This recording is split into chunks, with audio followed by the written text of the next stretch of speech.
The day was golden, the kind where sunlight kissed the asphalt and laughter echoed from open roads. But that laughter froze when a group of bikers pulled over at a gas station on the outskirts of town and saw a little girl, barefoot, tear-streaked, and clutching a tattered pink backpack running toward them. Her tiny arms waved frantically, her voice trembling as she cried out, "Please, please arrest me!" For a second, no one moved. The leader of the group, a tall man with tattoos curling up his neck and a leather jacket that read Iron Guardians, stepped off his bike. The others, hulking men and women in black gear, watched in silence. They had seen all kinds of things on the road, but never something like this. The girl stopped just short of the leader, gasping for air, her little chest heaving. Her voice came out in sobs. "Please, sir, take me away. Don't let me go back there." Her words hit harder than the wind. Even for men who'd seen the ugliest corners of life, this was different. There was fear in her eyes, the kind that doesn't belong to a child. Before we dive deeper into this unbelievable true story, take a moment. If you believe in kindness, in giving second chances, and in standing up for those who can't stand for themselves, please hit that like button, subscribe to our channel, and share this video. It helps us spread hope and stories that matter. The bikers stood there for a heartbeat too long, unsure if they'd heard her right. Then the leader, known as Blade, knelt down and asked her name. Through trembling lips, she said, "Lily." Her voice was soft, almost broken. She couldn't have been more than 8 years old, her hair tangled, her knees scraped.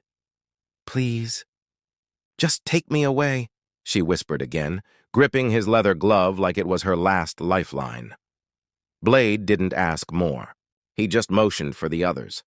They surrounded her in a protective half-circle, engines rumbling low like growling thunder, a warning to whatever had frightened her. She flinched at the sound, so Blade gestured for everyone to cut their engines. The silence that followed was heavy, broken only by Lily's quiet sobs. They took her to the diner across the road. It was nearly empty, save for a waitress wiping tables. The bikers ordered her pancakes and milk, and as she ate in trembling bites, the story began to spill out between tears. She lived down the road in an old house with her mother and her mother's boyfriend. Her mother, once kind, had fallen deep into drugs after losing her job. The boyfriend, Jack, was cruel, angry, and dangerous. He yelled, threw things, and sometimes worse. Lily paused, staring down at her plate. Her fingers clenched. "He hurt Mom last night," she said softly, her voice cracking. "And he said he'd hurt me next." She looked up, eyes glistening. "So I ran. I thought, if I could find police or someone who looked tough, maybe they could take me away." She hesitated, glancing at their jackets. "You look like police." The bikers looked at each other. Some bit their lips, others clenched fists. They weren't police, but in that moment, they knew they were going to act like it. Blade's voice was rough but steady as he told her, "You did the right thing." "Kid, they called the sheriff's office, but it was miles away, and dispatch said an officer would take at least 40 minutes to arrive." Blade looked at his crew, people society often judged as rebels or troublemakers, and made a decision that would change all their lives. They rode out toward the house Lily described. The bikes thundered through the quiet countryside, dust rising behind them. Lily rode in the sidecar with one of the women bikers, Roxy, who held her hand the whole way. The closer they got, the tighter Lily's grip became. The house was small, run down, with paint peeling from the walls. A car sat in the driveway with one flat tire. Blade parked his bike, motioned for everyone to stay alert. As they approached, they could hear shouting from inside, a man's angry voice and a woman's frightened one. Without hesitation, Blade pounded on the door. The shouting stopped. A moment later, a man stumbled out, tall, unshaven, with rage burning in his eyes. "Who the hell are you?" he spat. When he saw the line of bikers behind Blade, his expression faltered for the briefest second. "You got no business here." Blade stood firm. "We're here for the girl." The man laughed, a cruel, dismissive sound. "You mean that little brat who ran off? She's mine." "Get lost before I—" He didn't finish the sentence. The sound of engines roaring in unison drowned his words as the rest of the bikers fired up their bikes in warning. The ground trembled under their noise. Neighbors peeked from windows. The man's bravado started to crumble. Then the woman, Lily's mother, appeared at the door, bruised and trembling. She gasped when she saw Lily standing behind Roxy. "Lily!" she cried, tears spilling down her cheeks. "Oh my God, baby, I thought—" She reached out, but Lily hesitated. The mother's gaze shifted from the bikers to her daughter, shame and sorrow clouding her face. "I'm sorry," she whispered. Blade stepped forward, his voice low but filled with authority. "The sheriff's on his way. You might want to start explaining what happened before he gets here," Jack snarled, but he could see he was outnumbered. For the first time, he stepped back. When the sheriff finally arrived, he took one look at the scene, the bikers forming a protective wall around the girl and her mother, and knew exactly what had happened without a single word. Jack was arrested on the spot. As the handcuffs clicked shut, Lily clung to Roxy and whispered, "You really did arrest him?" The bikers smiled through the mix of anger and relief. In her small, innocent eyes, they truly were heroes in leather. But what happened next would touch even deeper.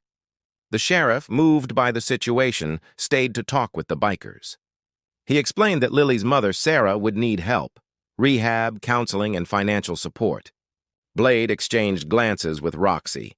They had all seen this cycle before: a mother lost in pain, a child paying the price. They weren't going to let it happen again. That night, they put Lily and her mother up in a small motel outside town, paid for by the biker club's emergency fund. The bikers took shifts watching over them, bringing food and blankets. Lily slept peacefully for the first time in weeks.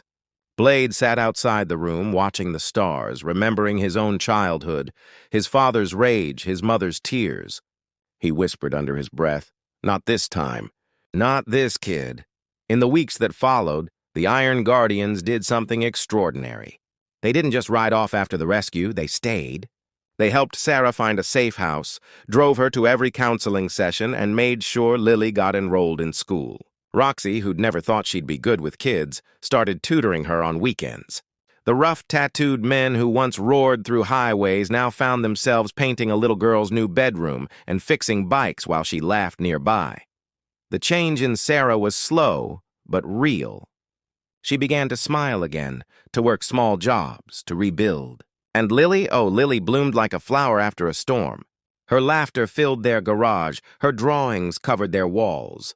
She called Blade Uncle B, Roxy Aunt Rox, and the whole club her guardian angels on wheels.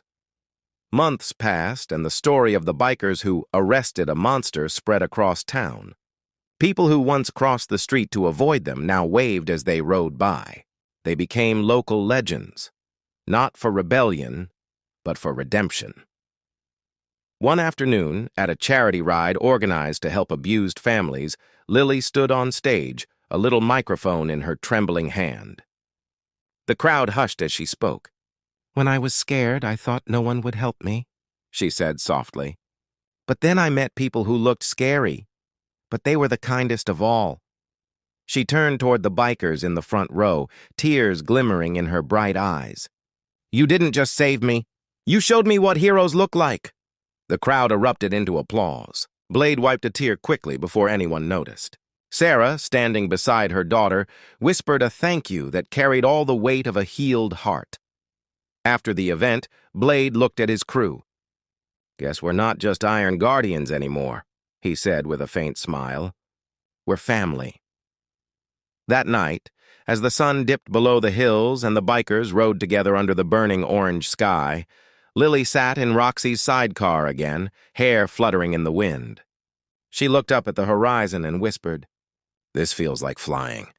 And maybe, in a way, it was. Freedom, love, and second chances roaring together on open roads. If this story touched your heart, please don't scroll away.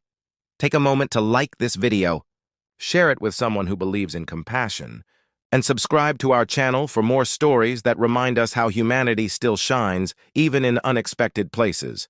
And before you go, drop a comment below. What would you have done if that little girl ran to you asking for help? Your words might inspire someone else to take action when it matters most. Because sometimes, the loudest hearts ride on two wheels.